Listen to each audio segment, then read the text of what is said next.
घर के अंदर ना यहाँ पर भी कुछ है। तो रमेश से वो लाइन पढ़ते कि यार ये जो गेट है इसमें क्या है? तो उसने बोला कि उसको तुम छोड़ दो, उसमें कोई वो नहीं है, मतलब उसके ऊपर कुछ नहीं करना, तुम तो इसका देखो। तो नहीं, यहाँ पर बहुत सारी ऊर्जाएं बनते हैं, बहुत सारी चीजें बनते हैं यहाँ पर। तो उसने रमेश ने बोला कि नहीं वो ठीक है, वहां उसको मछड़ो, मुझे पता है वहां पर उन लोगों ने कुछ किया हुआ है, लेकिन तुम तो बस ये वाला केस देखो, मेरी बहन को दिख रही है। तो उसने उस टाइम तो कुछ नहीं किया, लेकिन उसके बाद वो दोबारा आया वहां पे। वहां पर आकर उसने देखा कि यार इस घर के अंदर सिर्फ एक एंटिटी नहीं, बहुत सारी ऐसी एंटिटीज है जो घूम रही है। उसका भी लालच वहां पर आया कि उसको सेंस हो गया था कि यहाँ जो ऊर्जाएं हैं, अब इनका तो देखो फील्ड होता है तो उनको सब सेंस होता है। तो वो लेकर आया अपने भी गुरुजी, वो अपने गुरुजी को वहां पे लेकर आया और उनके थ्रू उसने पता किया। तो उस टाइम पर ये जो रमेश की फैमिली के फादर वगैरह भी थे, रमेश नहीं था उस टाइम पे, तो वो लेकर आया उनको।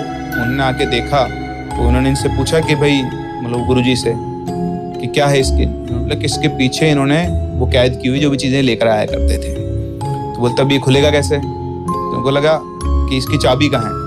तो बोले चाबी तो उन्होंने सबने ढूंढ लिया आसपास, कहीं कोई चाबी नहीं लिया, गेट खुलेगा कैसे? तो बोला गेट ऐसे नहीं खुलेगा, ये गेट खुलेगा, ये काकतंत्र। बोलता काकतंत्र क्या होता है? बोला काकतंत्र में क्या होता है, कोई भी ताला होता है उस ताले को उस तंत्र के द्वारा सिद्ध किया जाता है और उसका उसकी किसी चाबी की जरूरत नहीं है। बोले इसकी चाबी है इसी घर के अंदर, लेकिन वैसे नहीं जैसे तुम सोच रहे हो। तो बोला आप खोल के दिखाओ। तो उन पंडित जी ने, वो जो बाबा थे, उन्होंने घर का एक दौरा किया। दौरा करके वो एक जगह पर गए, मतलब आंख बंद कर थोड़ी साधना की, उसके बाद एक जगह पर गए, खड्डा खोदा, एक लाल पोटली निकाली। उस पोटली के अंदर एक राख थी, उस राख को उन्होंने ताले के उस छेद में डाला, ताला अपने आप।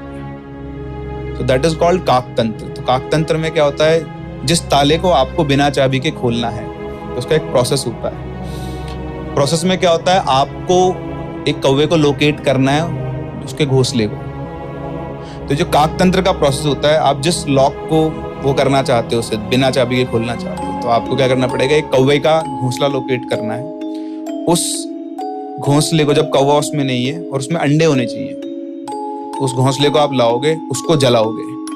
उसको जलाने के बाद उसकी जो राख होगी, उस राख को आप भर लोगे किसी थैली के अंदर या किसी कौवे के जो बच्चे हैं अंडे, अंडा जो है और वो प्लस घोंसला, उसको आप जलाओगे। और उसके बाद आपको करीबन 12 दिन का एक प्रोसेस करना होता है, मंत्र पढ़ने होते हैं उसके अंदर, वो मंत्र से उसको सिद्ध करना होता है। और जो ताला है वो उसी के साथ उसी राख के अंदर दबा हुआ होना चाहिए। वो प्रोसेस करने के बाद आप जब चाहो तब उस राख से उस ताले को खोल सकते हो, उसके लिए किसी चाबी की जरूरत नहीं है। तो इस तरह से उस राख से उन्होंने उसको खोला